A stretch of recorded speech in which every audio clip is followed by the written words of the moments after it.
23 స్థానాలకి 23 స్థానాలు 100% striking rate 100% గెలుచుకోగలిగామంటే మీరు ఎంత బలంగా నిలబడ్డారో ఈ రోజున.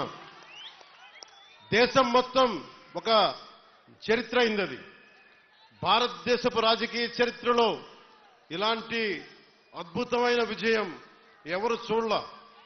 అది ఇచ్చినందుకు జన సైనికులకి, ముందుగా వీర మహిళలకి,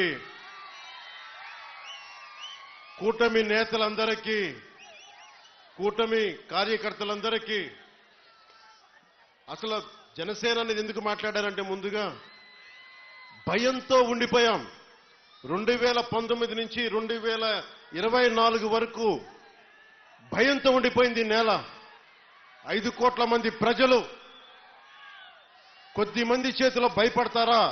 ఐపీఎస్లు, ఐఏఎస్లు, అధికార యంత్రాంగం భయపడిపోయే పరిస్థితుల్లో నేను బయటకు వచ్చి నిలబడితే, అన్నా మీతో పాటు మేము ఉన్నామని మా తల్లులు, మా అక్క చెల్లెలు, మా ఆడపడుచులు, మా వీర మహిళలు రౌడీలకు ఎదురొచ్చారు.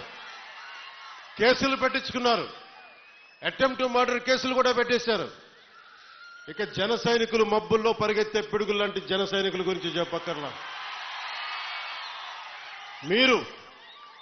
మీరు ధైర్యం ఇస్తే, కొత్త తరమే ఇంత పోటీ చేస్తున్నప్పుడు అనుభవం ఉన్న మన తరం ఎంత పోటీ చేయాలని తెలుగుదేశం నాయకులు బయటకు వచ్చారు.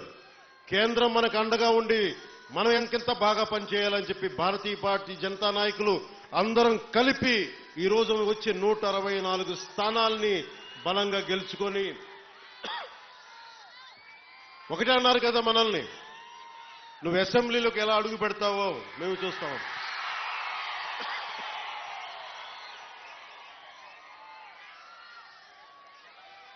నువ్వు అసెంబ్లీలోకి ఎలా అడుగు పెడతావు, నువ్వు అసెంబ్లీ గేటును కూడా తాకలేవన్నారు. నేను ఎంత సీరియస్గా తీసుకున్నా నాకు తెలియదు, నేను విన్నా వదిలేశా.